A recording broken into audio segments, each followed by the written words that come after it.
libro sagrado de Eclesiastés, ¿no? ¿Por qué digo el libro sagrado? Porque también existe el libro apócrifo eclesiástico, que no es lo mismo que Eclesiastés. Nosotros no estamos estudiando el apócrifo, sino el inspirado, por eso digo sagrado, Eclesiastés. Muy bien, vamos a ver en este libro, como en los demás, lo que es la estructura. Vamos a hacer la exposición del libro también y la teología del libro. Se puede bosquejar Eclesiastés de la siguiente manera, como ustedes pueden ver aquí. Una introducción de 11 versículos. El capítulo 1 comprendería esto. También ustedes, si desean, hermanos, pueden tener siempre el libro abierto para cualquier consulta, cualquier inquietud, o quizás salta a la vista ahí algo que ustedes están leyendo, ¿no? O viendo, o en algún devocional o lectura encontraron, y pueden hacer la pregunta. No está mal, estamos dentro de Eclesiastés y podemos agotar todo lo que es este libro en nuestra clase de esta tarde. Entonces, versos 1 al 11, la introducción de todo el libro. Es un libro bien ordenado, por si acaso, espectacular, porque también tiene una conclusión. El último capítulo precisa la conclusión. Luego tenemos versos 12. El verso 12 sería hasta el capítulo 2, versículo 26, es decir, prácticamente del 1:12 a todo el capítulo 2. La búsqueda, esto sería el tema, la búsqueda por una vida con significado. Búsqueda por una vida con significado. Luego, en la tercera parte, ya entraríamos al capítulo 3, y esto sería la parte más grande del libro que nos lleva hasta el capítulo 10, análisis de los problemas humanos. Y salta a luz la pregunta, ¿no? ¿Por qué esta es la parte más grande de Eclesiastés? Del capítulo 3 hasta el capítulo 10. Ya nos dice mucho lo que estamos poniendo ahí. Salomón está muy preocupado, quiere resolver el tema que más aqueja a los jóvenes, a los seres humanos, y quiere precisamente hacer lo posible por, desde su discurso, responder a esos problemas humanos. Por eso capítulo 3 hasta el capítulo 10, la parte más significativa, la parte más grande de contenido, pensando en aquel Salomón que entiende la dinámica de la vida, son los problemas. Y si no tenemos los recursos o la sabiduría para responder a esos problemas, no estaremos haciendo nada. Además, el tipo, Salomón, es un especialista en todo lo que es problemática. Se ha entrenado para eso, precisamente su sabiduría se dirigió por ahí.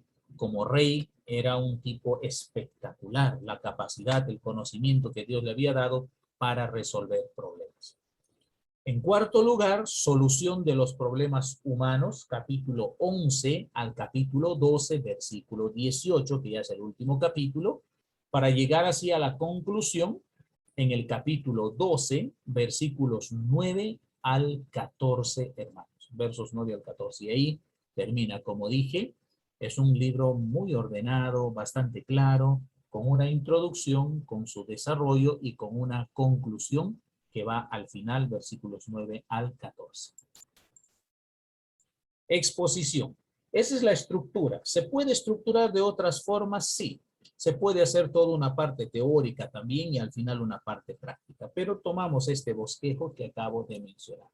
Y ahora vamos a exponer el libro, vamos a hablar del libro. Nos encontramos frente a otro de los escritos de Salomón para observar sus enseñanzas, las que provienen de un hombre que desperdició las bendiciones de Dios por su placer personal. En efecto, la sabiduría de Salomón se traduce en mostrar las experiencias dolorosas de la insatisfacción de la vida por abandonar la gloria de Dios. Vuelvo a repetir esto. Vuelvo a repetir. La sabiduría de Salomón se traduce en mostrar las experiencias dolorosas. En otras palabras, el hombre más sabio de la tierra en aquel entonces, Salomón, llega a ver al final de su vida que las experiencias dolorosas en las que él ha estado envuelto Esas experiencias traducidas en insatisfacción de la vida tiene un apellido, tiene una razón.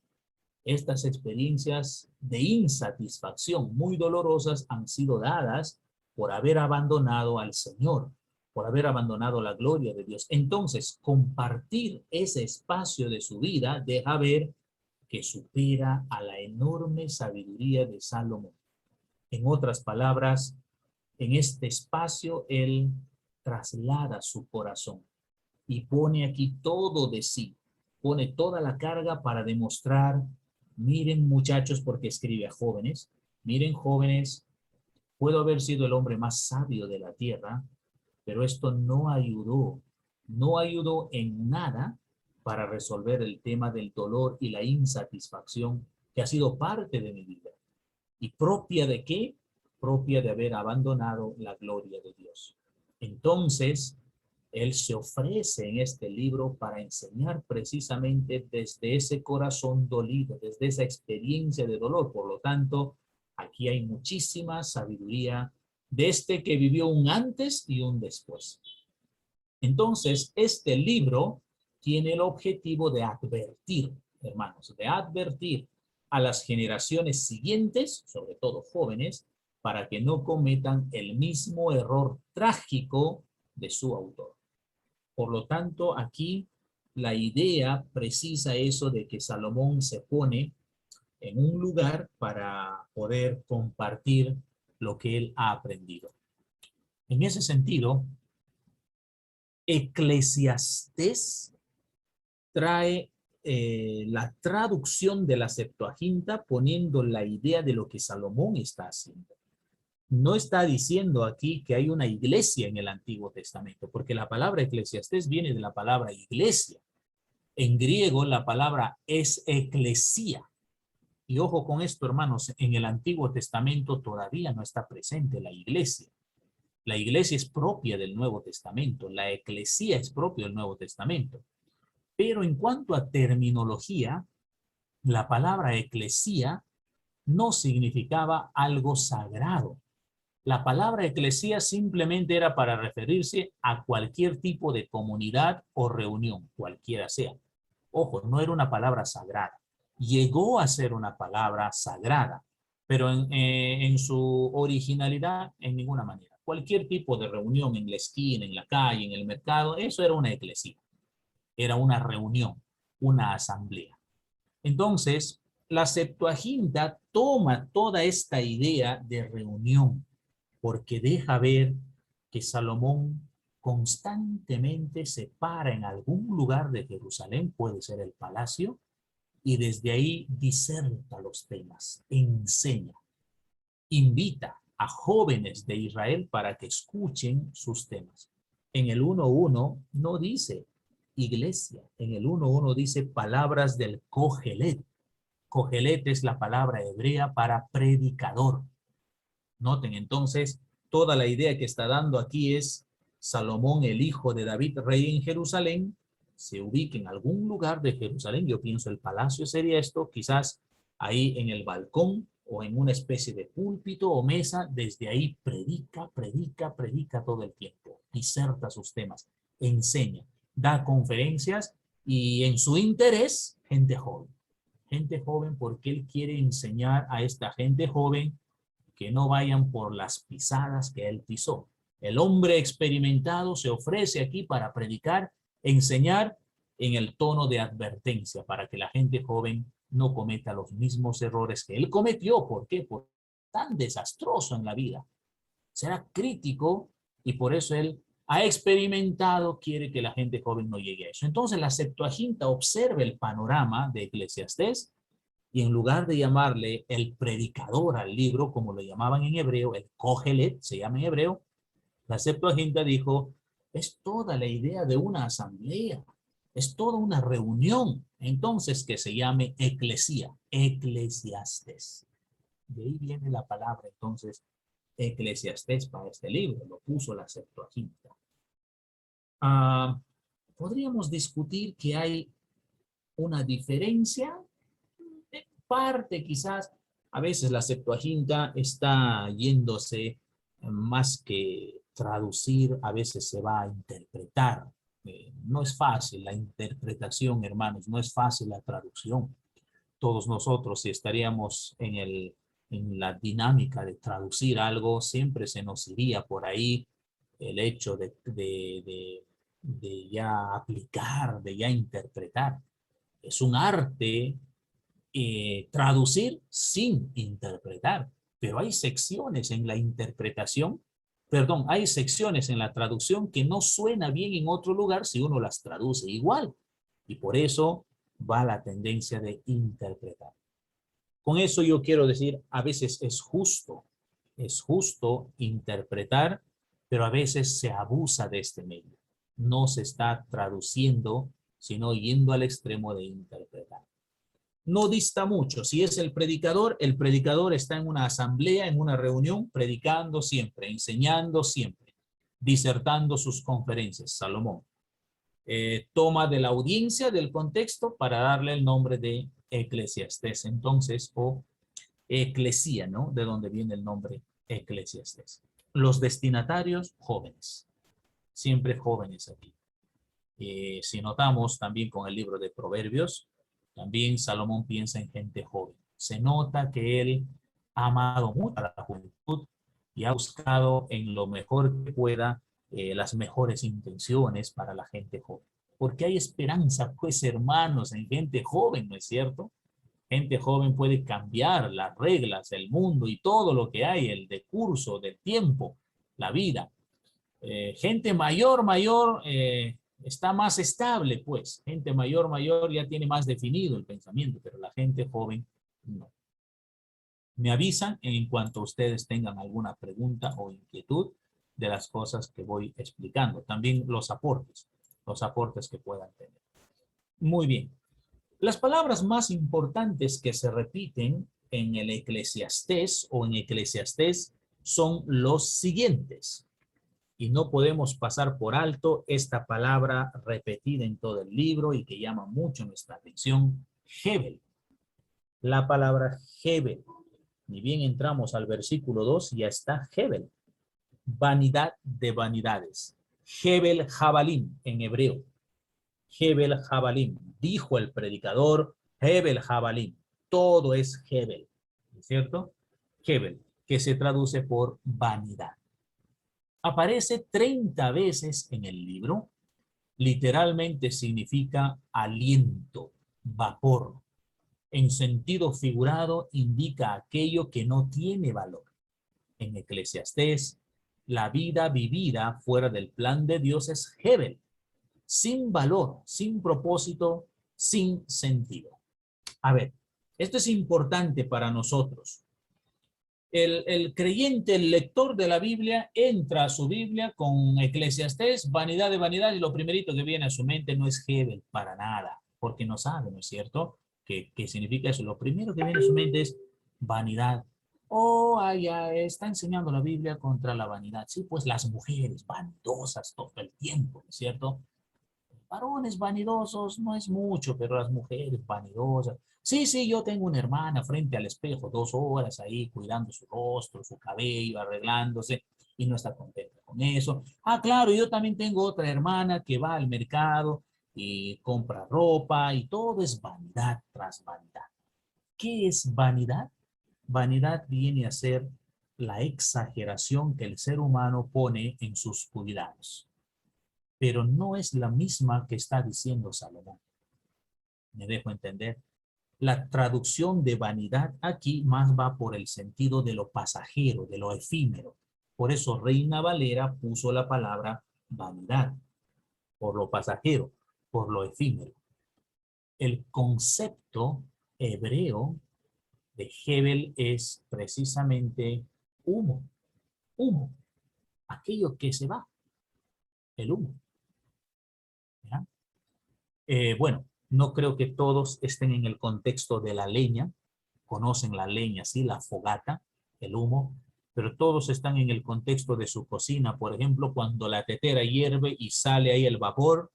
Muy bien, eso todos hemos visto en la tetera, el vapor, pero desaparece el vapor, no se queda, sale y se va.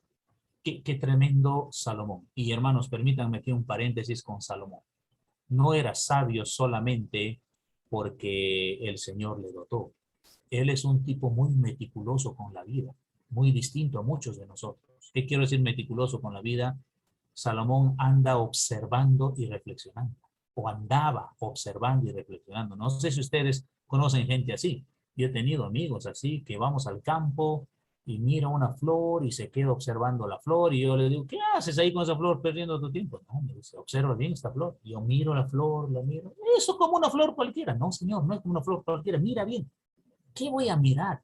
Y el tipo ya miró la estructura de la flor, el color, por aquí es distinto, por acá es meticuloso con las cosas.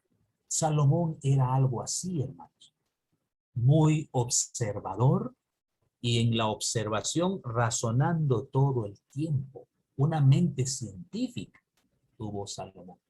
Por eso, en alguna parte en el Antiguo Testamento, dando testimonio de él, dice que incluso entendía el por qué crecían en los lugares donde están las piedras y donde cae agua, ahí se crece algo verde, ¿no? A veces como hierbita o algo así. Él entendía la razón de cómo crecían esas cosas, como un botánico, quizás sería algo así, como un botánico, ¿ya?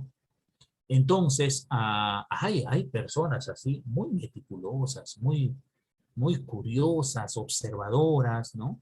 No sé cuántos de ustedes han tenido hijos, por ejemplo, adolescentes que desarman sus juguetes y uno les cae con el látigo porque están malogrando el juguete y no.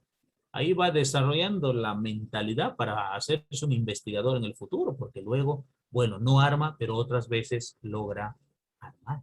Es interesante la mente, la capacidad humana.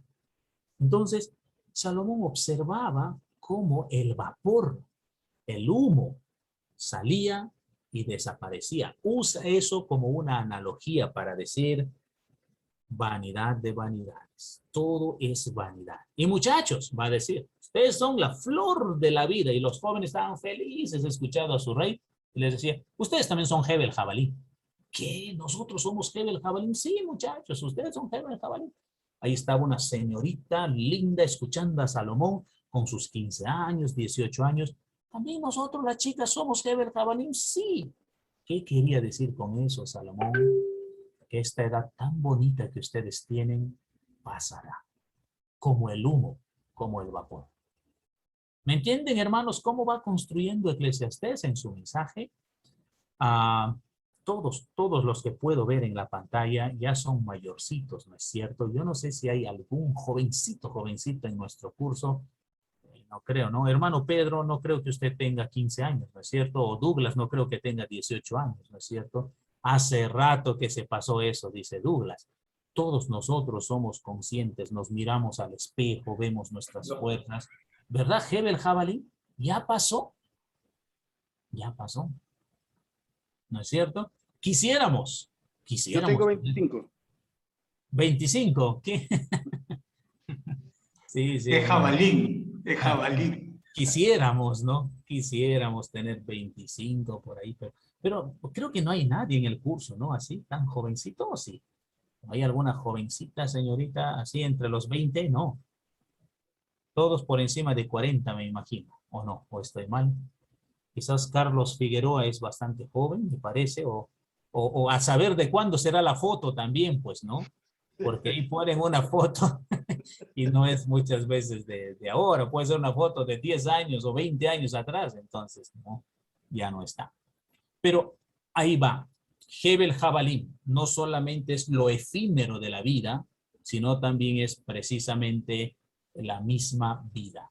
Ahí Holger creo que es bien joven, me parece, ¿no, Holger? ¿Querías hablar algo, creo? Holger Dotan, parece que es joven, Holger. Ok, hermanos, la etapa de joven para Salomón es la más bonita, la que se puede hacer en ella muchas cosas, pero lamentablemente dice es Hebel Jabalí, vanidad de vanidades, o sea, se pasará tan rápido. Creo que entra esa etapa a los 11 o 12 años el ser humano y está saliendo de esa etapa a los 25 años. Es decir, ha tenido más o menos en esa etapa unos 12 o 13 años. Más no. Tiene razón Salomón. Entre 12 a 13 años en esa etapa se ha ido como el humo, como el vapor. Ha desaparecido tan rápido. Muy bien. Bueno, voy a hacer un paréntesis aquí para seguir. Me va a ganar pronto, llega el break. Hermanos, ¿alguna pregunta antes de irnos al break con esto que estamos platicando de Hebel Jabalín? ¿Alguna inquietud, algún interrogante de lo que estamos diciendo? Yo tenía un interrogante, pastor. Es Douglas, acerca si es en sí. cuanto a qué hacemos para regresar la edad, no tengo respuesta, Douglas, pero si es de otra cosa, sí. No, usted decía, y se ve, pues, porque tanto en Proverbio como en Eclesiastés, y creo que también en Cantares, que se le atribuye a Salomón, habla de la juventud. Se dirige al muchacho, se dirige al niño, se dirige al hijo, ¿no? Eso, él se fue dando cuenta de lo mal que él estaba con Dios al ser una persona analítica, porque si analizaba algo, supongo yo que también analizaba su vida, Por supuesto, ¿no? por supuesto. ¿No? Y entonces, porque si está hablando y como dice Cogelet, era la persona que reunía y le hablaba a la asamblea, ¿no? El predicador. Entonces, que él se llega a arrepentir, ¿es remordimiento o es una persona analítica, pero no tiene nada que ver ni con remordimiento, mucho menos con arrepentimiento? No, son varias cosas aquí. Ha experimentado el dolor, donde ha habido remordimiento, insatisfacción, todo esto, por un lado, pero también a la vez, Douglas, él por tener esta capacidad de análisis tan impresionante, es un médico y es un psicólogo de la época de primera, cuando quizás estas cosas todavía no estaban tan avanzadas. ¿Por qué digo eso? Porque él ha encontrado en su análisis e investigación que la etapa de joven es clave para vivir el futuro mejor. Ha encontrado eso. Entonces, siempre está inclinado al joven porque quiere enseñarle, porque la etapa donde uno se vuelve ciego y sordo es la juventud. Después uno ya no es ciego ni sordo. Después que uno ha pasado los 50, qué sé yo, escucha todo. Oh, sí, pues tenía razón, era así. Y ya muy tarde, pues. Pero dile al adolescente, a ver, dile al jovencito de 15 años, esto te conviene, no lo otro. Sordo, no escucha. Pero este mismo llega a sus 50, uy, escucha todo, pero ya muy tarde. Entonces, bien inteligente Salomón, muy analítico, como dice Douglas, ha encontrado que para salvar a la sociedad, la gente joven es clave. ¿Y quiénes pueden ayudar a esto? Los viejos, porque ellos ya no están ciegos ni sordos, ya han experimentado la vida, pueden ayudar. Hermanos, no estoy diciendo viejos en un sentido despectivo, no me vayan a malinterpretar, me refiero a compararlo con los jóvenes porque ellos tienen la experiencia. El mayor tiene la experiencia. El mayor te dice inmediatamente, no hagas eso, no te enamores de fulano o mengano, esto, lo otro, esta chica. Estudia primero, ve a la universidad, muchacho. ¿Por qué dice eso? Porque él sabe. Este mayor ya experimentó cuántas lágrimas ha derramado en su vida porque de joven quizás no las hizo o quizás sí las hizo y le va bien, pues por eso aconseja. El joven, hermanos, hace su corazón duro y lo enferma. Ojos ciegos, oídos sordos, corazón enfermo. ¿Qué adolescente escucha a su mamá y a su papá? Claro, sí escuchan, pero no es el común denominador. Pero ¿qué pasa? Este adolescente llega a sus 35, 40 años, le da mamitis recién ahí, quiere a su mamá, pero antes no quiere a su mamá, ni escuchar a su mamá. Todo eso le lleva a Salomón a decir, tengo que precisar aquí consejos. Por eso, Douglas, observaste, ¿no? Hijo mío, todo el tiempo, hijo mío, la preocupación pastoral, paternal a la gente joven. Ajá, entonces son varias cosas que están reunidas en él. No solamente la experiencia de dolor, sino muy antes de haber experimentado el dolor, él ya ha sido un tipo muy analítico de que en la etapa de joven están dándose muchas cosas para el futuro del ser humano. Ujú. Así es, hermanos. Ujú. Sí, adelante, hermano Simón, dale, dale, hermano. Otra una pregunta. ¿Este libro de Eclesiastés fue escrito antes del arrepentimiento o después del arrepentimiento? O sea, antes de haber pecado Salomón o después de haber pecado. No, hemos dicho en la primera parte del PPT es después que ha experimentado Salomón. ¿Y él lo presentó en algún artículo? O sea, expresó ese arrepentimiento? ¿O simplemente con lo que escribió en Eclesiastés? No, no existe un artículo donde diga esto de él. Lo que se llega a la inferencia es por las cosas que ha escrito. Por ejemplo, en el capítulo 12, versículo 13, el fin de todo esto es temer a Dios y apartarse del mal, porque ese es el secreto del ser humano. Entonces, en cuanto a autores y a personajes en la Biblia, como es bastante resumido lo que se nos cuenta en la Biblia, sacamos conclusiones. No se puede encontrar todo de manera explícita de los autores bíblicos, como el mismo Job hemos dicho, ¿no? Sacamos conclusiones de Job de que él nunca quizás escribió el libro porque deja ver que no vio o no había conocido la asamblea en el cielo. Entonces, no siempre vamos a encontrar como de David, hermano Simón, sus salmos de arrepentimiento, por ejemplo, ¿no? Así no vamos a tener algo explícito, sino a manera de conclusión por lo que termina, por lo que dice, por las conclusiones que él llega. Pero ya para esa época ya no se hacía lo que se hacía antes para confesar un pecado, para arrepentimiento, lo de sacrificar, lo de hacer un sacrificio en vivo, ya eso había quedado atrás. ¿De animales se refiere? Sí, claro, sí, sí. Oh, eso sí, seguía. Eso para recién cuando Jesús está sentado en la última cena y dice, un momento, aquí quedan los sacrificios de animales. Mi sangre del nuevo pacto. Hasta ahí va los sacrificios humanos. De animales, perdón, no humanos. Sacrificios de animales. Así que Salomón sí, todavía estaba en los altares ofreciendo sacrificios para el perdón de pecados. Ah, ok. Sí, sí, sí, por supuesto. Muy bien, hermanos. ¿Alguna otra consulta en lo que estamos platicando? Pastor, Ajá. una pregunta. Hermana Yulisa. Pastor, si encontramos que Salomón es un hombre que tiene bastante sabiduría y conocimiento, digamos así, y con esa sabiduría no pudo quizás confrontar a los errores antes de cometerlos. Ajá. Cuánto quisiéramos, ¿no? Pero no fue así. Es todo el ser humano es un ser complejo, hermana Yulisa. Sansón era el hombre más fuerte del mundo, de la tierra. Pero frente a las tentaciones de su corazón, la fuerza no sirvió de nada. Era un nazareo. Nada. Salomón era el hombre más sabio de la tierra. Ante las tentaciones de su corazón, tampoco pudo. El ser humano es un ser complejo.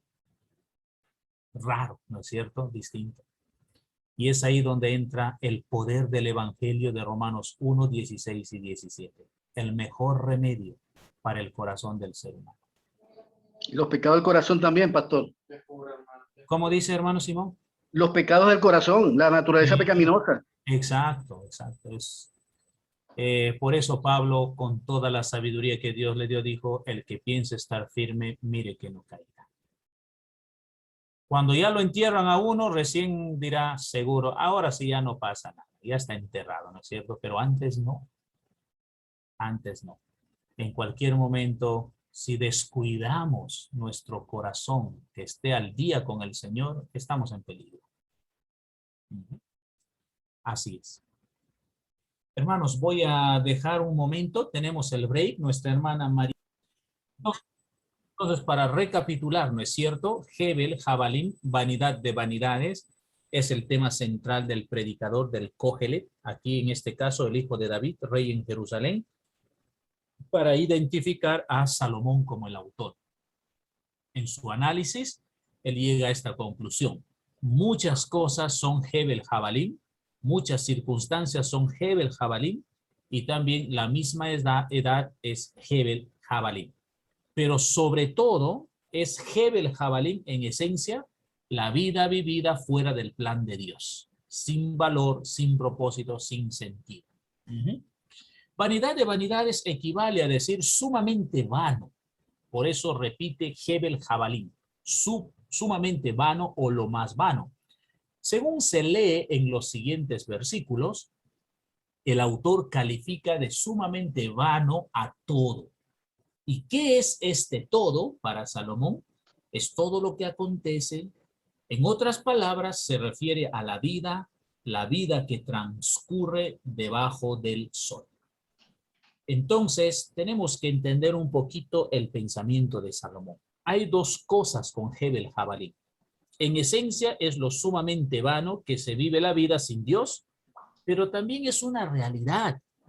Es una realidad. O sea, es algo al que no podemos nosotros adornarle o cambiarle de alguna manera, hermanos. ¿Qué quiero decir con esto? Nos cuesta aceptar de que se hacen tantas cosas debajo del sol, pero pasa. Comemos, disfrutamos, vivimos, todo está tan bonito, pero es un transcurrir del tiempo. ¿Acaso no? O sea, esa es una realidad. No es que Salomón esté aquí diciendo algo que no es. Es cierto, el hombre sale, trabaja, se dedica, compra todo. Jabalí, Hebel Jabalí, porque pasa. Por supuesto, observada desde el ángulo sin Dios, será catastrófico, de tragedia. Pero observada desde el ángulo de Dios, habrá gratitud. Es cierto, ya pasó, pero estoy agradecido. Gracias al Señor. Pero ahí está la realidad. Más de esto sigue explicando Salomón en lo que sigue, ¿no? La frase debajo del sol, según Salomón, se refiere al mundo de los vivientes. El libro afirma que si no hay vida más allá de la vida que se observa debajo del sol, todo es sin propósito. El libro termina precisamente sugiriendo dos cosas: que habrá vida con Dios, 12:7, en la conclusión, y que habrá un juicio. Entonces, cuidado con llevar al autor del Hebel Jabalim, a Salomón, al extremo de pensar, caramba, él lo que dice aquí es prácticamente, sí, una verdad, una realidad, pero muy decepcionante. ¿Qué tiene sentido leer el libro de Eclesiastés si uno va a terminar con esa realidad? No. Salomón pinta bien la realidad, con toda la forma lógica, lo que es, pero no tendría sentido Salomón si solamente pinta esa realidad o ese cuadro sin propósito alguno. Él pone el tema del más allá. Hay dos cosas después de esta vida: la vida con Dios en el 12:7, y que habrá un juicio. Habrá un juicio. Muchachos, dice él, jóvenes, importa mucho cómo vivimos. Aunque sea Hebel Jabalim, esta vida efímera, que todo pasa rápido debajo del sol, sin embargo, habrá un juicio, así que importa lo que estamos haciendo. O sea, no hay que llevar el pensamiento de Salomón a que no tiene todo nada de sentido. Si todo es un sinsentido, ¿para qué vivirlo mejor con gratitud? No, hay un juicio, dice él. Y también habrá una vida con Dios.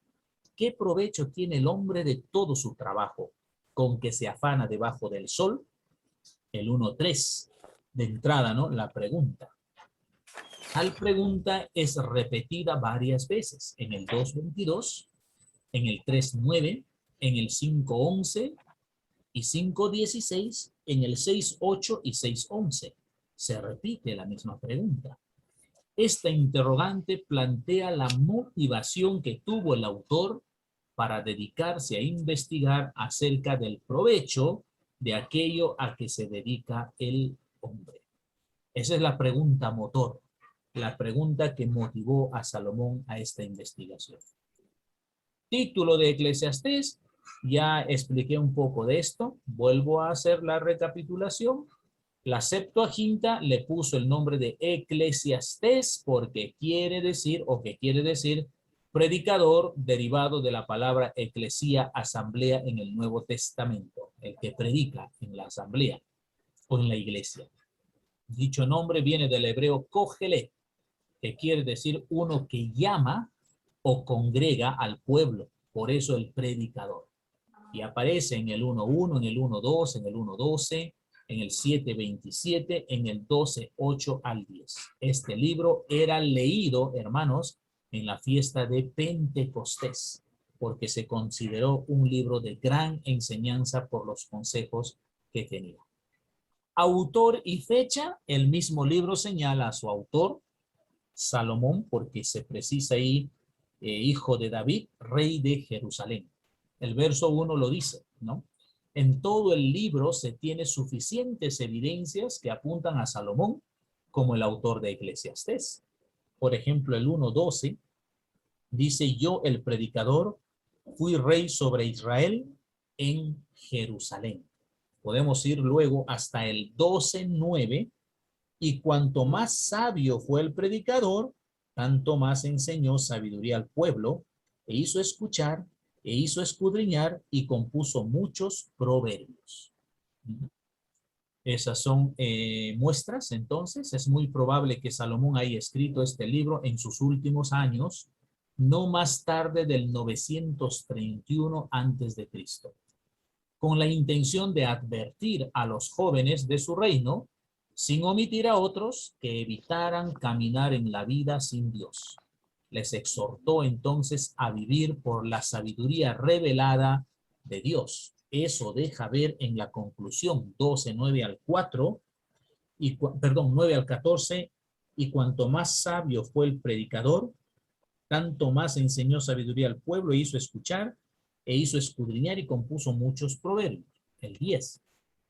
Procuró el predicador hallar palabras agradables y escribir rectamente palabras de verdad. Las palabras de los sabios son como aguijones, y como clavos hincados son las de los maestros de las congregaciones, dadas por un pastor. Ahora, hijo mío, a más de esto, sea amonestado. No hay fin de hacer muchos libros, y en mucho estudio es fatiga de la carne. El fin de todo el discurso oído es este: teme a Dios y guarda sus mandamientos, porque esto es el todo del hombre, como diríamos de otra manera, el fin último de la vida. Porque Dios, verso 14, traerá toda obra a juicio, juntamente con toda cosa encubierta, sea buena o sea mala. Entonces, podemos ver más claro que Salomón está decidido a ayudar, a advertir, a exhortar, a vivir por la sabiduría revelada de Dios. Entonces, hermanos, ahí está el autor y la posible fecha, ¿ya? Quizás por ahí cerca al 931 a.C. Propósito del libro de Eclesiastés. Eclesiastés tuvo como propósito convencer a los hombres de la inutilidad de toda perspectiva o punto de vista que no esté situada por encima del horizonte del hombre mismo. Pronuncia el veredicto, vanidad de vanidades, o Hebel Jabalín, sobre cualquier filosofía de la vida que considere al mundo creado y al placer humano como un fin en sí mismos. Se entiende, ¿no? Lo que estamos mencionando ahí. Propósito fundamental: convencer, convencer. Y parece que no solo lo dice predicando. Según lo que vemos en el 12:9, la última parte, es como un profe, es como un maestro que invita, que exhorta no solo a escuchar, sino también a investigar, dice ahí, escudriñar, ¿no? Entonces, eso deja ver también que él es muy estudioso, es un investigador, pues, porque en el versículo 12 dice: no hay fin de hacer muchos libros, y mucho estudio es fatiga de la carne. Claro, se estudia bastante y carga pues la carne, el cuerpo. Cuando dice fatiga de la carne se refiere al cuerpo físico, el agotamiento. y el fin de todo este discurso, ¿no? Después dice, el mucho estudio es fatiga de la carne, es cansancio. Muchos investigadores terminan bastante agotados, ¿no es cierto? Algunos también terminan enfermos. Pero no por eso estamos diciendo que no hay que investigar, hermanos. Es muy bonito investigar. Quizás cuando se exagera, se lleva a otro plano, el agotamiento estará. Bueno, todos los que han hecho su artículo también seguro han terminado agotados, ¿no es cierto? Cansaditos con la tarea. Entonces lo que está diciendo Salomón es cierto. Entonces su propósito es precisamente por ahí, ¿no? Convencer, instruir, enseñar de qué, de la inutilidad de toda perspectiva o punto de vista que no esté situada por encima del horizonte del hombre mismo. Por eso pone aquí Hebel Jabalín sobre cualquier filosofía de la vida, que considera el mundo creado y al placer, por ejemplo, como un fin. El mundo creado no puede ser un fin en sí mismo. El placer mucho menos. Pero si recordamos, dentro de la filosofía griega, por ejemplo, los estoicos y los epicúreos tomaban el placer como fin último de la vida. Tremendo Salomón. Salomón es un filósofo, es un amante de la sabiduría. La conclusión a la que llega es profundo. El fin de todo, temer a Dios, guardar sus mandamientos. Ese es el fin último del hombre. ¿Qué mensaje más grande? Superaba, hermanos, este tipo de sabiduría, toda la sabiduría griega para entonces. Teología. Teología del libro de Eclesiastés. Ok, de lo dicho, hasta aquí hay alguna pregunta antes de entrar al aspecto teológico. ¿Tienen alguna pregunta quizás, hermanos? ¿Tienen alguna pregunta por ahí?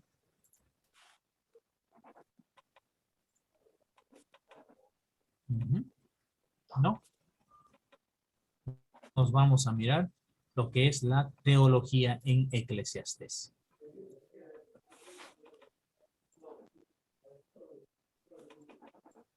Muy bien, teología. La teología en este libro está sujeta a la experiencia de Salomón para dar enseñanza. ¿De acuerdo? Está entonces su capacidad, el conocimiento que tiene, pero también la experiencia que ha adquirido en todo ese proceso.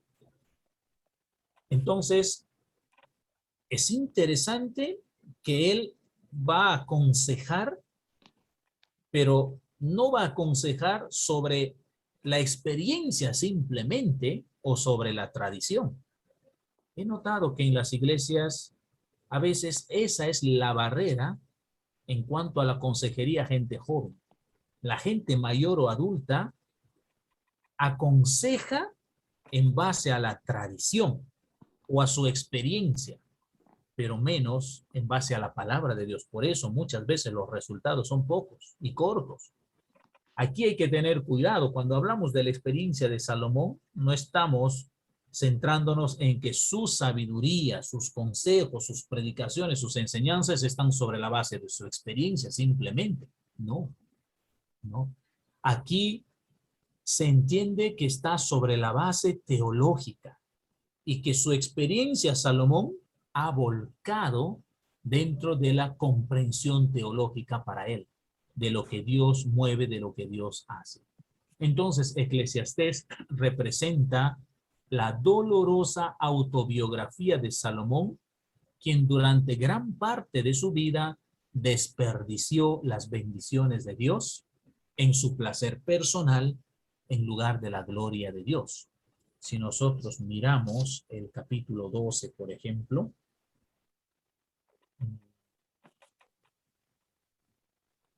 el versículo 5 creo que es, capítulo 12, perdón. Si me ayudan, hermanos, ¿dónde está cuando él dice no le negué nada a mis ojos? Entonces debe ser el 11. Si ustedes están con su Biblia también me pueden echar ahí una manito. Él dice así en primera persona, no le negué nada a mis ojos.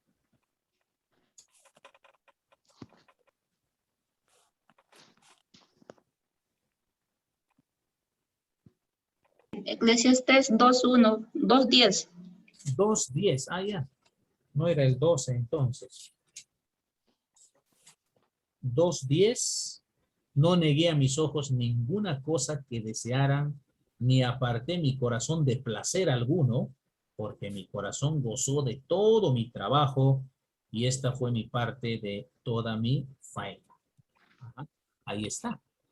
Estamos hablando precisamente de esto, ¿no? Desperdició las bendiciones de Dios por el placer personal en lugar de la gloria de Dios. Y ahí tenemos la enseñanza de que siempre el placer va a entrometerse en el tema de la gloria de Dios. De ahí entonces la palabra clave vanidad. Vanidad, la cual expresa el intento fútil por estar satisfecho de manera independiente de Dios. ¿Acaso no es esto lo que buscó Satanás en Adán y Eva? Que puedan estar satisfechos siendo ellos independientes de Dios, algo que es imposible. Imposible encontrar la plenitud de la vida, la satisfacción de la vida sin Dios. Por más que el ser humano intente y busque esto, no lo logrará. Y eso es lo que está demostrando Eclesiastés. Sin Dios no se puede llegar a una vida de satisfacción o plena. Entonces, todas las metas y las ambiciones terrenales, cuando son buscadas como fin en sí mismas, únicamente producen vacío. Y no es necesario siquiera usar aquí ejemplos o preguntar personas que han alcanzado mucho, que han logrado mucho y se sienten vacíos. No están llenos ni satisfechos. Precisamente esa es una verdad teológica en el libro. Cuando las ambiciones terrenales, los bienes materiales son buscados como fin en sí mismo, entonces el lugar o lo que dejarán es vacío, hermanos. Salomón es el predicador. Cogelet. Cogelet aparece 6 veces. Ya hemos dicho dónde. La palabra quiere decir aquel que habla en la congregación. La idea es que Salomón está enseñando a la congregación por medio de su libro donde declara proverbios. Lo hace como un maestro. Similar a Moisés cuando enseñaba al Israel antiguo. Por si acaso, en Deuteronomio 33:4, Moisés hace esto. ¿Quién sabe? Quizás Salomón está pensando en Moisés. Antes de lanzarse a dar sus discursos, pensó mucho en Moisés, cómo Moisés enseñó a la congregación de Israel y tomaría este modelo también para su propio ministerio, su propia vida. Entonces, dicho predicador tuvo mucho que enseñar con su sabiduría y con su vida misma. Ahí la teología. El tono de las advertencias están marcadas por estos 2 elementos precisamente. Todo Eclesiastés se desarrolla dentro de un marco dominantemente teológico. Por eso es que todo lo que leemos dentro del libro hay que entenderlo dentro del marco teológico. Por ello, la palabra Dios ahí, Elohim, por ejemplo, se repite en este libro corto más de 40 veces. Más de 40 veces aparece Elohim. No precisa el nombre Yahvé, sino Elohim. No está Yahvé en este libro, sino el nombre de Elohim. ¿Qué quiere decir esto?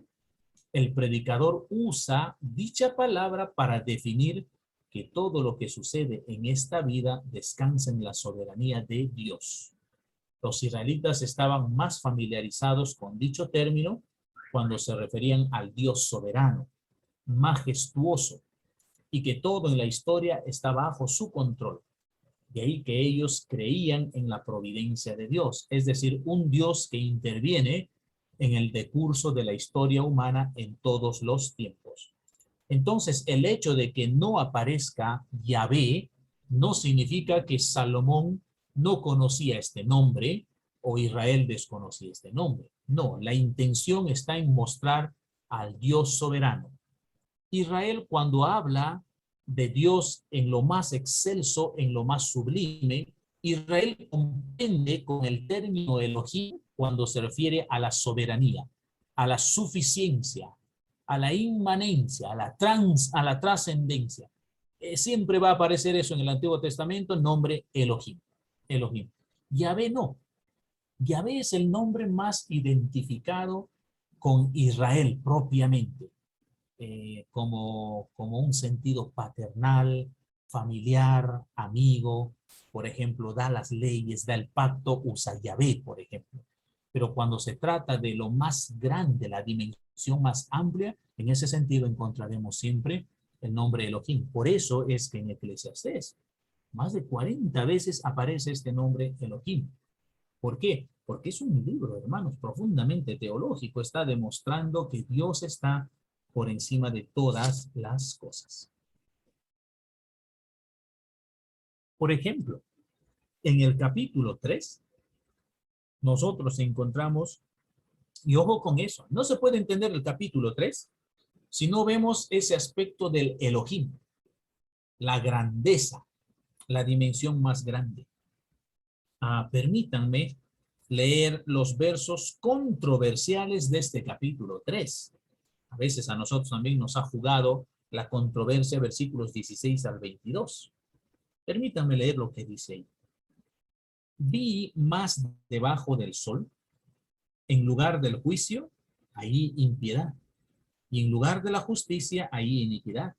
Y dije yo en mi corazón, al justo y al impío juzgará Dios, porque ahí hay un tiempo para todo lo que se quiere y para todo lo que se hace.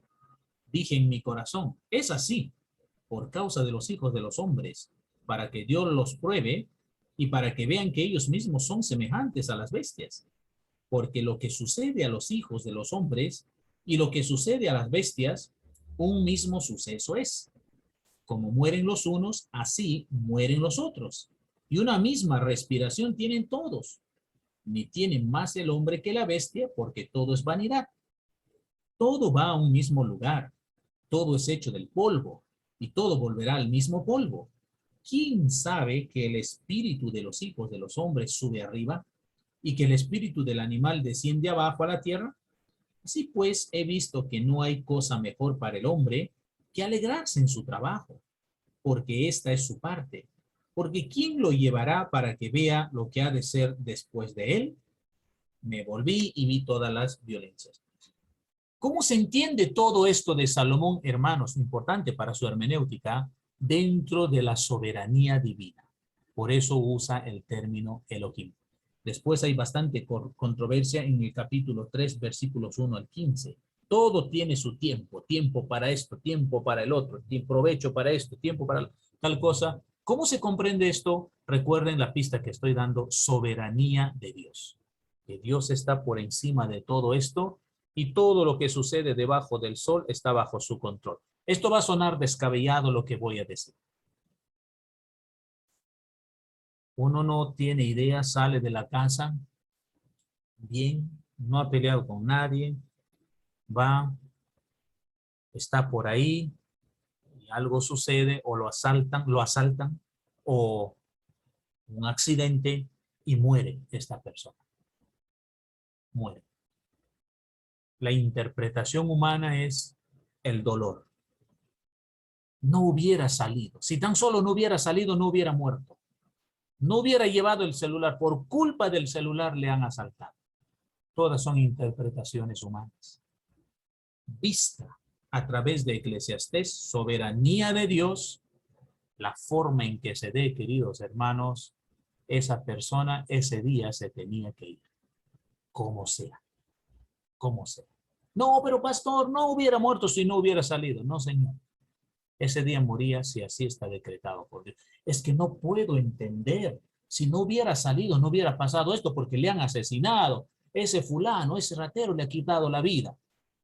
Incluso todo eso. No estoy justificando que Dios esté de acuerdo con el mal o esté sustentando esto.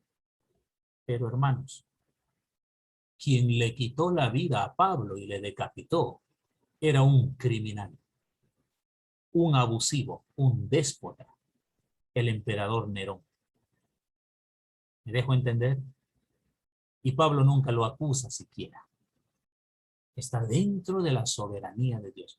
Eclesiastés tiene puntos en la reflexión humana descabelladas que llevan nuestro pensamiento más allá de lo normal. Es teología. es teología. Haga lo que haga uno, cuando ha llegado el día partirá. Lo perderá o sucederá esto o lo otro. Entonces eso significa que imprudentemente podemos movernos. No, no hay que moverse imprudentemente, pero es soberanía divina. ¿Significa eso que tenía que haber un Judas? No solamente un Judas, siempre tendrá que haber un Judas, siempre. Ay, no me diga, pastor, se lo aseguro. Solo asegúrese usted de no ser Judas usted, pero siempre habrá un Judas. En toda reunión, en todo grupo habrá. Miren, ¿cómo es? Es que es así, es la realidad de la vida, hermanos. Soberanía divina. Pastor, Sí. una preguntilla. Este es un tema que actualmente algunos de repente lo van a tomar como una gracia o de repente como algo sin sentido o una pregunta ilógica. Acá en cuanto a tiempo, he visto en algunos países que he tenido la oportunidad de visitar en que hay iglesias que consideran cuando hablan del tiempo, que todo tiene su tiempo, y utilizan ahí, algunos cristianos, tiempo de bailar. Y alegan que sí puede ir a una fiesta y bailar. Y lo dicen abiertamente, ¿no? Con tal que te arrepientas, y bueno, ya pues al día siguiente ya todo está santificado. Entonces, en las iglesias brasileras, en algunos sí existen esto, que hay tiempo para bailar, y el creyente sí puede bailar. Yo le pregunto, ahí se refiere en Jeremías 31:4, habla de bailar como danza. ¿Qué criterio merece de su parte? ¿Puede haber dentro del tiempo que el creyente puede ir a bailar? Ok. Puede decirse también, si es Brasil, hermano, tiempo de ir Pastor, al carnaval brasileño, ¿no es cierto? sí, pastor, Hermana, discúlpeme, ajá. yo trabajo con adolescentes y muchas veces uso este versículo, pero me trabo en algunos, por ejemplo, en el tiempo de bailar, hasta tiempo de morir, tiempo de matar, y podría tal vez ser más explícito en explicarme, por favor, y sacarme de dudas Ujú. de los tiempos, por favor, les ruego. Gracias. Está bien, hermanita Ruth. El tiempo, hermanos, es un misterio para nosotros los seres humanos. El tiempo es el factor elemental en la voluntad de Dios, en los procesos de Dios. Quisiera pedirles que notemos esta diferencia. El tiempo es un misterio para el ser humano. No puede resolver con simplemente unas cuantas explicaciones. Pero en las manos de Dios, ese es el elemento del camino, de cómo Dios hace las cosas. Él controla el tiempo, Él maneja el tiempo. Yo creo literalmente que se detuvo el tiempo cuando Josué estaba luchando. No, Señor, eso es algo ficticio. No, yo creo que sí. Eso sucedió. Y creo cómo el reloj se volvió cuando en la sombra de Acá, ¿recuerdan el reloj de Acá? No es para mí ficción, eso es verdad. Porque creo en un Dios que controla el tiempo.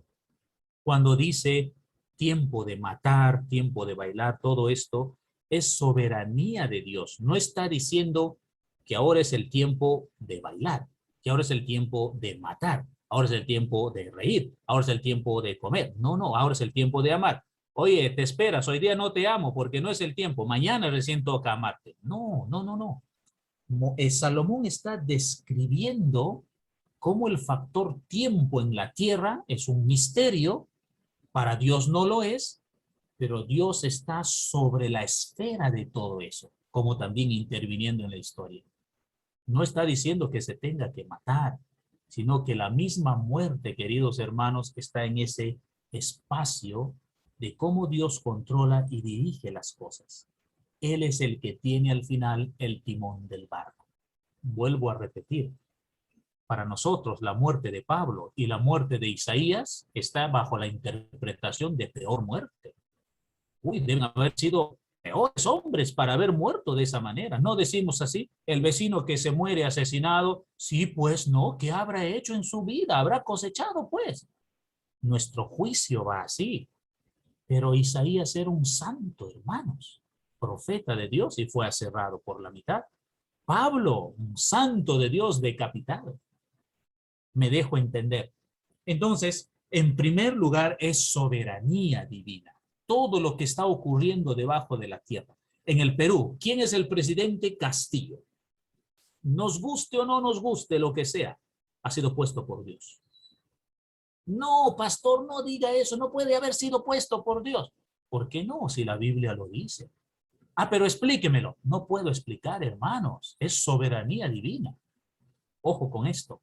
Cuando Pablo habla precisamente de esto, de autoridades puestas por Dios, está refiriéndose a Nerón, el que lo va a matar.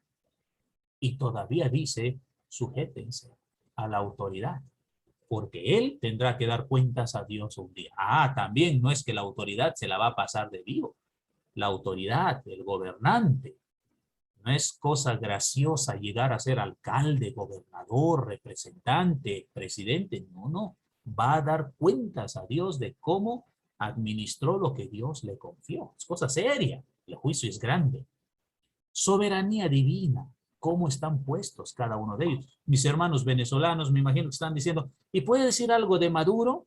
También ha sido puesto por Dios. No, le ha puesto el pueblo, se ha quedado por su cuenta, no ha querido el pueblo.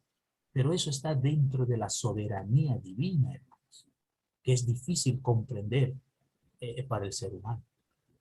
Ahora, tomar esto como justificación para hacer algo indebido no es correcto. No es correcto. O sea, no está diciendo que ahora toca esto, toca esto, toca esto. Eso no está diciendo Salomón. Salomón ha descrito el decurso de la vida bajo el control de Dios. Ahora, cuando se menciona en la Biblia bailar, quisiera explicar esto porque hay curiosidad aquí. Danzar y bailar es lo mismo, hermanos. No hay diferencia, sino que en nuestra forma conservadora de ver, queremos marcar una diferencia. Danzar es para Dios y bailar es para el mundo. Terminológicamente no hay diferencia. Bailar es danzar, lo mismo. Hay idiomas que incluso traducen lo mismo, bailar y danzar. La diferencia está en cómo se hace, con qué música se hace y dónde se hace, para quién se hace.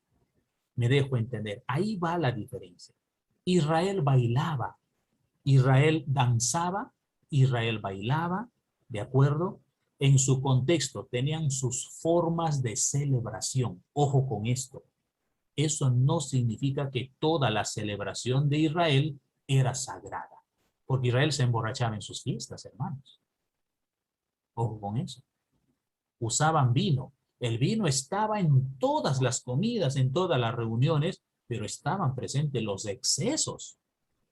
Pablo no está viviendo en un contexto europeo o americano o latino. Pablo es judío, conoce esos ambientes. Incluso los mismos creyentes de Corinto, en cuántas ocasiones exageraron en su Santa Cena, porque su Santa Cena era comida grande, banquetes. Y él dice, escucho de ustedes que se reúnen para la cena, está bonito, pero ya no me parece esos excesos, dice Pablo, porque ustedes se emborrachan. O sea, el mismo vino que tenían para la cena del Señor, lo estaban usando en exceso, se emborrachaban. No vamos a encontrar en toda la Biblia entonces un mandamiento que diga no tomar. Vamos a escuchar siempre no emborracharse, no embriagarse. Por supuesto que ese mandamiento tiene mucho todavía que explicarse en un contexto distinto donde usted y yo estamos. Me dejo entender. No es el mismo contexto en el que Pablo está diciendo no embriagarse, porque quizás hablo del Perú, ¿no es cierto? En el Perú, por ejemplo, si yo digo, si no explico lo suficiente y digo, no. No. A ver si lo silencia el hermano Simón, un favorcito, yo no puedo, no tengo la opción para silenciar. Gracias, María. Por ejemplo, ¿no? Si yo digo, hermanos, o me pongo a dar un discurso en la plaza para toda la gente, señores, la Biblia dice que se puede tomar. Lo que prohíbe es embriagarse. Mi público, que es un público borracho, van a decir, qué lindo ese hombre.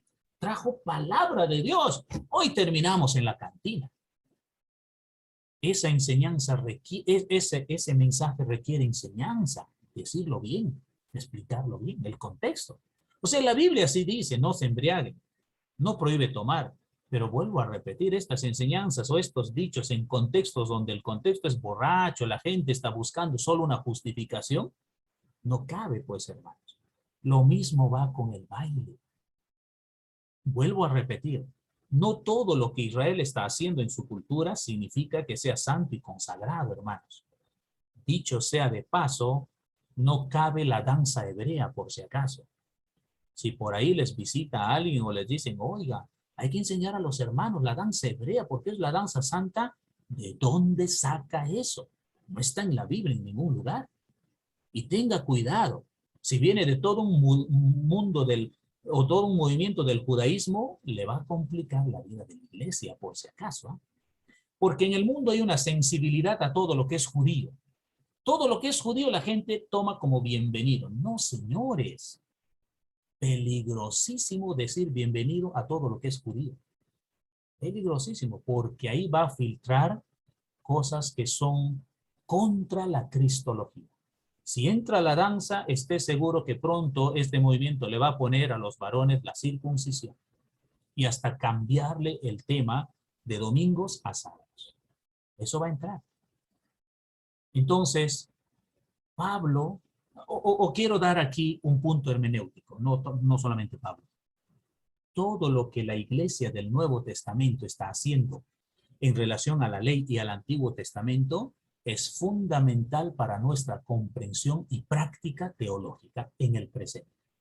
Por ejemplo, si me dicen, oigan, tiene que danzar la danza hebrea, si no, no pasa nada. Ok, mi primera pregunta, ¿la iglesia del Nuevo Testamento enseñó tal cosa? ¿Hay algo? Pablo, el gran apóstol, o Pedro, ya Pedro es el apóstol a los judíos. ¿Él enseñó? O le dijo, mira Pablo, tú que eres el apóstol a los gentiles, enseña a los hermanos a danzar la danza hebrea, porque eso van a danzar en el cielo. Qué tontería, incluso he escuchado que dicen aprendamos aquí los pasitos porque en el cielo va a ser difícil aprender los pasitos. ¿Cómo puede ser eso, hermanos? Descabellado por completo. Vuelvo a repetir, una cosa es el pueblo de Israel como pueblo que está llamado a la santidad y otra cosa es como pueblo cultural que practican una serie de cosas como cultura, no necesariamente como un pueblo consagrado. Sus danzas, sus bailes. Ahora esto va a sonar a caerse de espaldas. Entonces, si Israel tiene su propia música y su propia cultura, hablo de Perú, ¿de acuerdo? Y los hermanos extranjeros también apliquen. Mi huayno es mi huayno, hermanos. Soy peruano, propio de mi cultura. El huayno es el huayno. No, señor, el huayno es diabólico. ¿Pero por qué va a ser diabólico? Es que el himno es santo. No, a usted le ha metido una teología gringa de Europa y por eso piensa que el himno es santo. Es más, el himno no es el himno como salmos, es el himno cultural de Europa. Esa era la música de Europa. Ponga usted a ver el Titanic, póngase a ver el Titanic y va a escuchar un par de himnos que están tocando en la cantina del Titanic que usted lo canta en la iglesia. En serio. Hay un par de himnos en la película del Titanic que lo tocan, lo cantan porque es histórico. ¿Dónde lo están cantando? En la cantina del Titanic. Era propio la música de las cantinas de Europa. Sino que los misioneros cambiaron la letra, trajeron el himno y se quedó para nosotros como himno sagrado, hermanos. Mi huayno es más santo que eso. Me dejo entender. Samuel Escobar tenía toda la razón cuando en la década del 80 ya había dicho, cuando el evangelio echa raíces en la cultura produce los cambios musicales, todo lo que se quiera. Me da mucha pena que el evangelio no ha echado raíces en nuestras culturas latinas. Se ha importado cultura con el mensaje del evangelio. Vuelvo a repetir, está bien que cantemos himnos, cantamos en nuestra iglesia himnos, pero no voy a pensar que mi música propia, autóctona, se desmerezca en relación a lo otro, porque es cultural. En ese plano cae la danza, el baile hebreo también. Es cultural. Al final, queridos hermanos, no sabemos en el cielo qué tipo va a ser la música o cómo va a ser. No, va a ser judía, me han dicho algunos, completamente equivocados. No sabemos qué va a ser, porque la música en Israel no bajó del cielo. Israel construyó su propia música cultural de acuerdo a su contexto, sus instrumentos, todo eso. Si usted ve una película hoy día, una película turcomana, por ejemplo, o histórica, así de los turcomanos, de los turcos, usted va a ver, oiga, ahí está el pueblo de Israel. No son israelitas, son árabes, pero se va a dar cuenta que son muy parecidos. Sus instrumentos, su música y todo lo demás. Su cultura. Su cultura. Hermano Pedro, para aterrizar, me fui tan lejos en mi respuesta, para aterrizar en la pregunta que usted hacía, no está mal bailar, pero sí está mal dónde lo va a hacer uno, cómo lo va a hacer uno y con qué música va a hacer uno. Y no está obligado uno a hacerlo porque es propio de cada persona de cómo quiera festejar o celebrar algo. Que yo no veo mal el baile, pero por no ver mal, yo termine en una discoteca, estoy pecando por completo, hermanos, y estoy ofendiendo al Señor. Dicho sea de paso, a la discoteca no se va solamente a bailar. Yo he hecho este trabajo con gente joven y les he dicho muchas veces, ¿quieren bailar? Vamos a mi sala y bailen en mi sala. Yo les pongo la música, les preparo un rico refresco. Es que, pastor, la discoteca.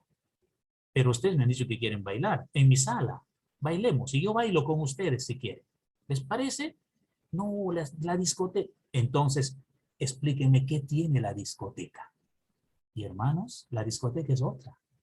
A la discoteca no se va solo a bailar. No tienen que mentirnos en esto.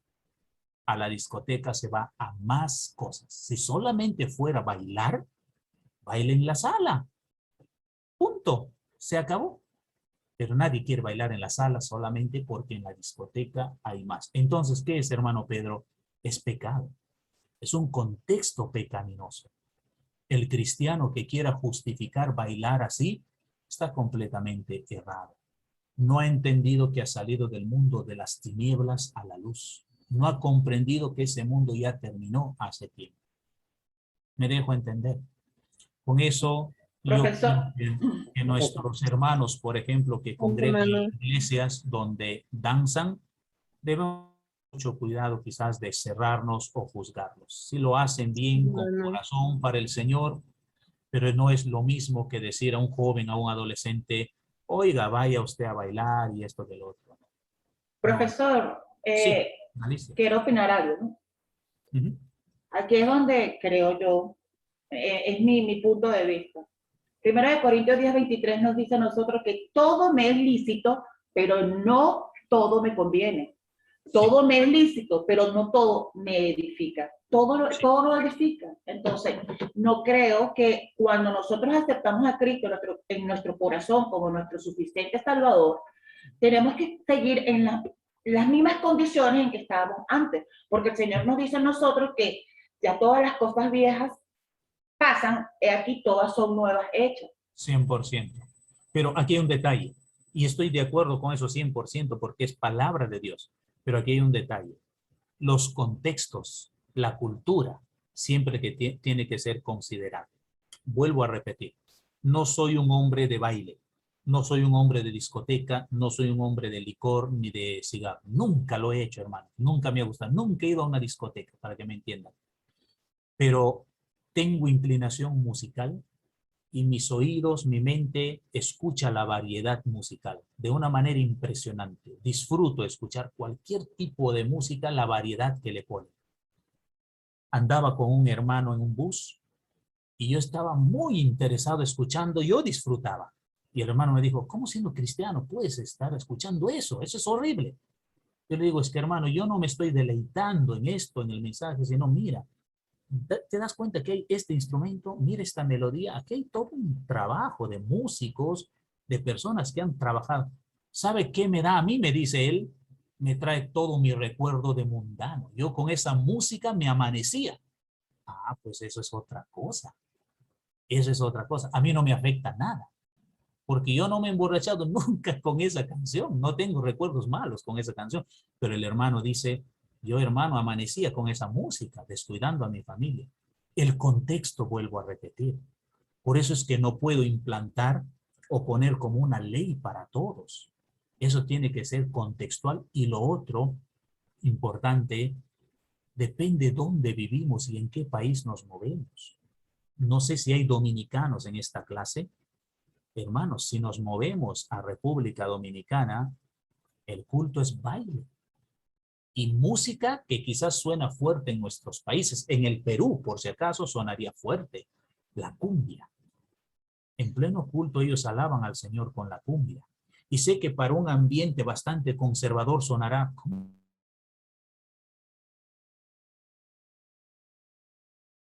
¿Tú qué piensas de la cumbia? Te voy a poner una cumbia, me dice ahí el misionero inglés. Y bonitas alabanzas. Le dije, hermano, páseme, por favor, me gusta esa música, yo necesito escuchar en el carro. No. ¿Y podrías adorar a Dios con esa música? Sí, hermano, le digo. ¿Cómo puedes adorar a Dios con esa música? Para adorar a Dios tienes que poner himno, me dice él, porque el himno es sublime, te eleva el alma. Entonces le dije, es que usted es inglés. En mi sangre no hay nada de inglés, hermano, soy latino. Es distinto. En su sangre está lo inglés. Así es que usted sea cristiano o no, la cumbia nunca le va a caer, porque es inglés. Todo es frío, pues, hermano, le digo así bromeando, ¿no?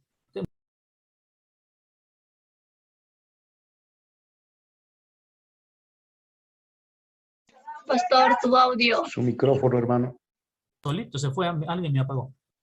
Creo que María Elena ya me cortó, como son las 4. Entonces, hermano, lo que quiero decir ahí es la cultura y el evangelio, la música, la expresión de adoración, todo tiene que considerar el contexto. Y dentro del contexto, ahí les doy lugar a las manitos, de un segundito nomás.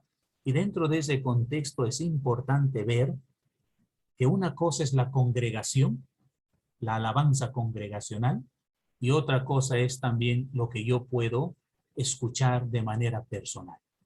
Me dejo entender que no necesariamente tiene que ser lo mismo. Hermano Pedro y hermano Saúl.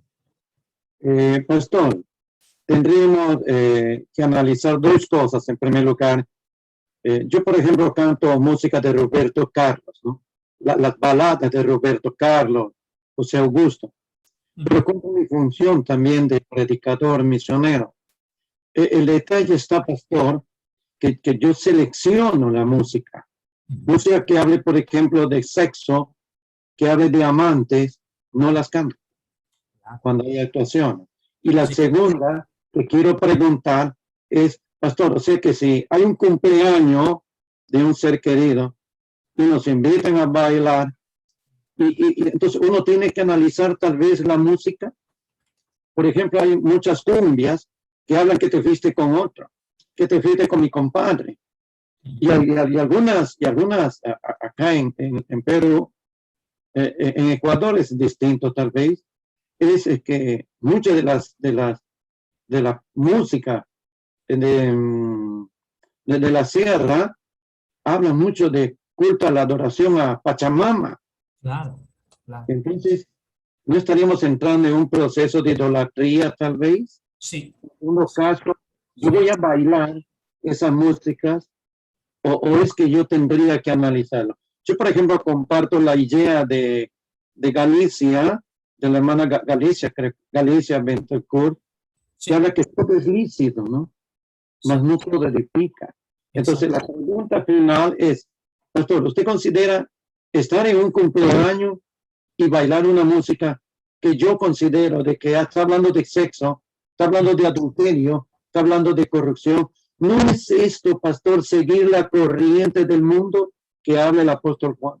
100%. 100%. El creyente ya no puede ir a un cumpleaños a bailar. No. Irá a felicitar, a saludar, a estar un rato, pero cuando ya empieza todo eso, te tiene que retirar. No es nuestro ambiente. No, no.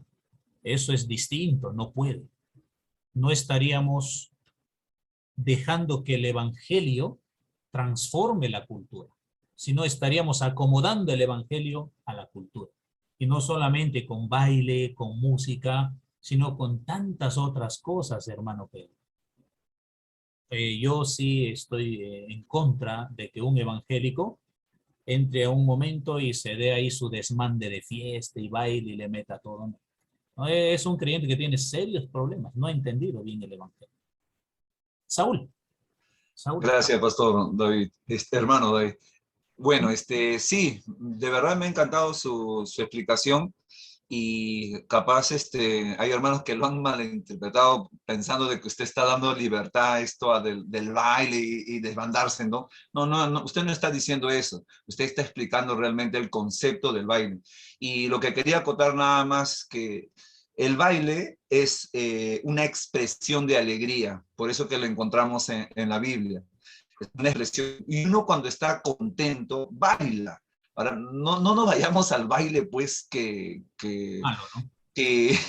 está en contra, pues, ¿no? De lo que habló la hermana, ¿no? Del versículo, ¿no? Que no todo es lícito, no todo nos conviene. Entonces, esa aclaración es bastante buena y muchas gracias, hermano David.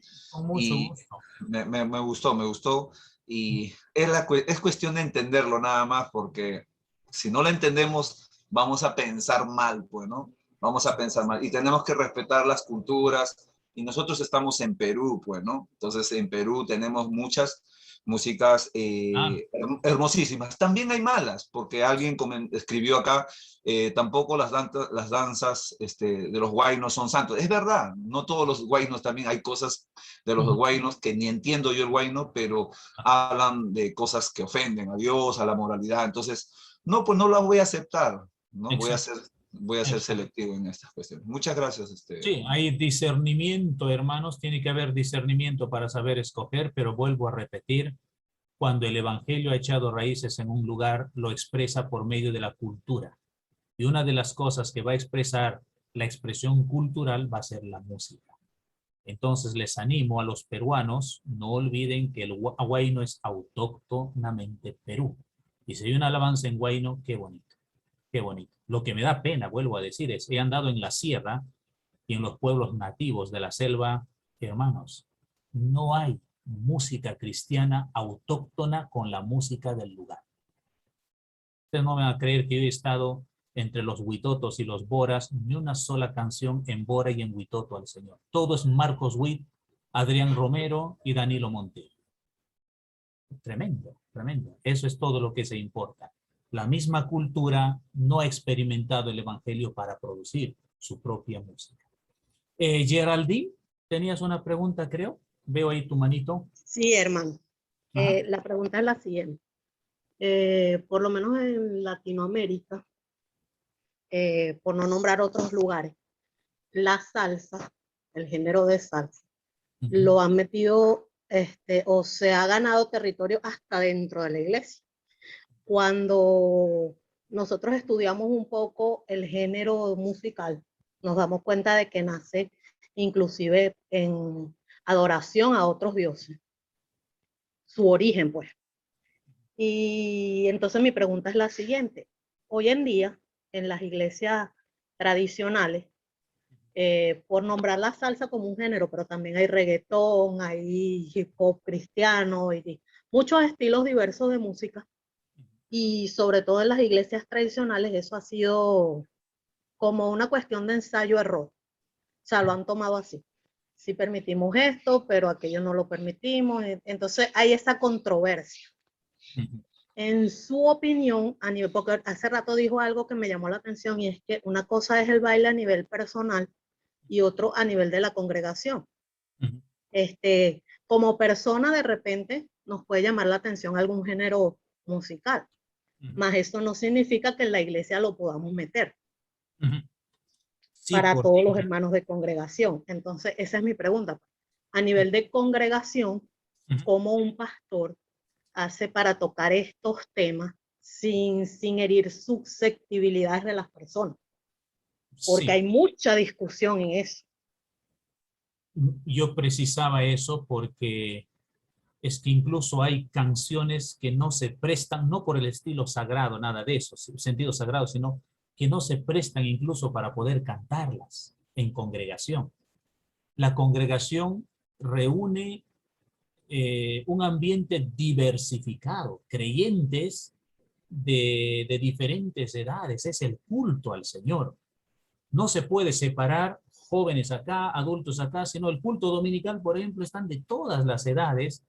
He observado, hermanos, en mi experiencia, yo mismo he dirigido alabanzas donde he puesto quizás unas alabanzas más rápidas, ritmos, esto, el otro.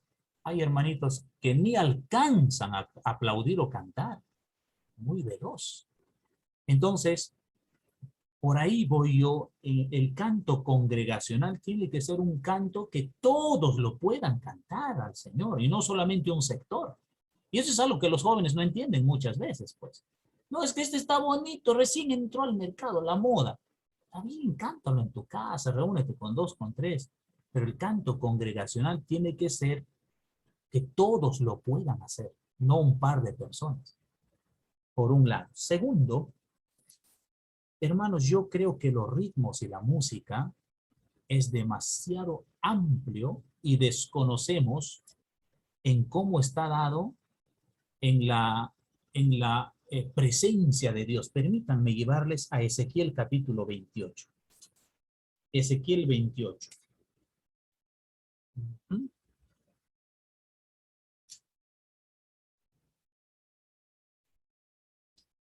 Ahora yo no sé si es Ezequiel, sí, Ezequiel 28.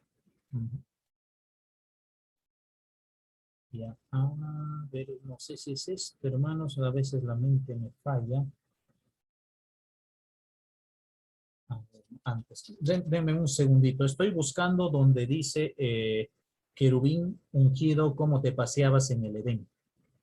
A ver, ya, el verso 13, 28, 13. Ezequiel 28, 13. Noten lo que dice ahí, a mí me sorprendió mucho. En Edén, en el huerto de Dios estuviste. ¿Ya? Y está hablando de Lucifer, porque en el verso 11, 12 habla de Lucifer. De toda piedra preciosa era tu vestidura, de cornerina, topacio, jaspe, crisólito, berilo, iónice, de zafiro, carbunclo, esmeralda y oro. Los primores de tus tamboriles y flautas estuvieron preparados para ti en el día de tu creación. Tú, querubín grande, protector, yo te puse en el santo monte de Dios, ahí estuviste. En medio de las piedras de fuego te paseabas. Perfecto eras, sigue diciendo en el 15, 16, y da toda una idea, hermano, porque en el 17 ya cambia su corazón, que cuando él se paseaba, Satanás, ¿no? Había música. Había música. Mi pregunta es, ¿qué tipo de música había ahí? No, pastor, no se pase, no podemos responder a eso nadie. ¿Qué tipo de música? Lo que quiero decir, hermanos, es en el cielo abunda instrumentos que no conocemos y la producción musical. Ese no. Desconocemos. Así que solamente podemos hablar en el plano terrenal de los ritmos y la música. Invito frente a eso a no cerrarse en lo que es la amplitud musical que puede existir, porque en el cielo habrá sorpresas.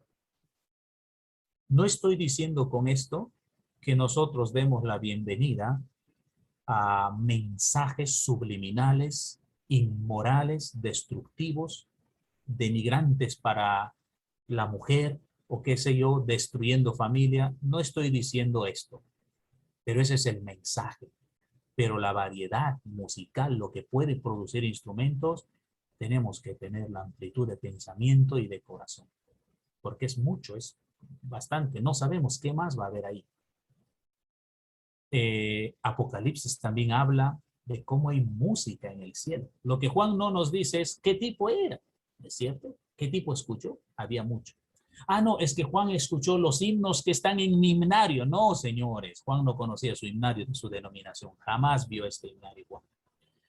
Ahora, con eso, hermanos, se puede catalogar ciertas músicas de satánico y lo peor. les suplico ahí no adelantarse, porque Dios puede obrar dentro de la variedad musical grandes cosas. Yo estuve siempre en contra de, ¿cómo se llama esta música? De los catrachos, de los hondureños. Hay un grupo hondureño que grabó Dizzy Reto, ¿cómo se llama? Ese ritmo musical, ¿cómo se llama este ritmo? No es reggaetón, sino es no me recuerdo el ritmo, pero vamos así como reggaetón o algo así. Me invitaron a predicar a su iglesia un grupo de jóvenes, hip hop o algo así, y me hizo la pregunta, ¿qué piensas de esto? Y en el camino, cuando me llevaban en el carro, yo dije, eso es puro diabólico, joven. Eso no se escucha, no vale esa música. Se puso triste mientras estaba en el volante y me dijo, yo me convertí con esas canciones. ¿Así? ¿Cómo así? Pero si es música del diablo. Pastor, no es música del diablo. Mensajes penetrantes llegaron a mi corazón por grupos cristianos que hacen esta música. Llegué a mi casa casi con lágrimas diciendo, ¿cómo me atrevo a juzgar sin conocimiento? Ahora, dos cosas para tener en cuenta, hermanos, aquí. Cuando uno investiga la originalidad de la música, como la hermana que hizo el ejemplo de la salsa, por ejemplo, tienen que saber, no está al 100% de dónde se produce la música o de dónde viene. Solamente es un plano de investigación que llega hasta una parte. Me dejo entender. Voy al pueblo de Israel. ¿La música de Israel era santa? No, no creo. Para el nacimiento de los diferentes ritmos musicales, ¿no estaremos de acuerdo que ha habido influencia de otros tipos de música alrededor de Israel? Por supuesto, diríamos, no, la música de los israelitas era bajada del cielo. No, eso no es así. No es así. Así que Israel constituyó su música de adoración a Dios siempre con toda la integración de la cultura, porque Israel no existía sola, estaba alrededor de otras naciones. Y la música, hermanos, es una integración de muchas cosas, de muchos elementos. No tiene una originalidad en un solo lugar. Hoy día se discute lo mismo que se discutía antes con el ritmo del rock. El rock. Hasta que pasó el tiempo y todas las iglesias cantan rock. A veces me atrevo a decir que la música es moda. Moda. La iglesia está de moda con tal música, la pelea, la acepta, pasan los años, todo eso se canta en la iglesia. ¿Me dejo entender? Es todo un mundo por ver, y yo sugiero ahí no cerrarse. Es más, nuestros jóvenes están en una nueva generación y usted no podrá limitar su avance y desarrollo musical de ningún joven. Lo que será mejor es enseñarles a discernir dentro de la música el mensaje que puede darles y con qué pueden construir su vida. No prohibirles, porque cuando les prohíbe será peor, porque no le contarán a usted que escucha, lo escucharán escondido o porque usted se escandaliza con la música y no le va a escuchar el himno al joven, hermano. El joven es otro, no va a escuchar lo que usted escucha. Por ejemplo, el hermano Pedro dice, no me gusta de, ¿cómo era el autor? Pedro Carlos, ¿no? O Roberto Carlos. Roberto Carlos, por ejemplo, ¿no? Hoy día un joven no va a escuchar a Roberto Carlos. Ya pasó, Roberto Carlos es de otra época, hermanos. ¿Por qué? Porque es moda.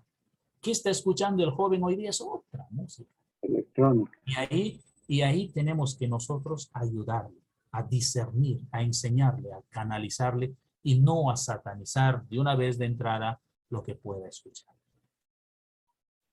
Muy bien, hermanos. Yo no sé si estoy complicando más su estilo de música, su forma de ver, pero aquí el punto es que podamos siempre entender el contexto y antes de cerrarnos a algo, poder ayudar, explicar, enseñar. Lo que yo enseño a mis jóvenes es, escuchen, pero estoy aquí para que pregunten. Cuéntenme, ¿qué han escuchado? ¿Qué mensaje? Y es bonito las reuniones con ellos porque dicen, pastor, la última que salió de fulano, mire lo que dicen, esto y lo otro. Y están hablando de varios cristianos. ¿Qué les parece si analizamos tomando un cafecito? Analizamos tomando un cafecito y les gusta.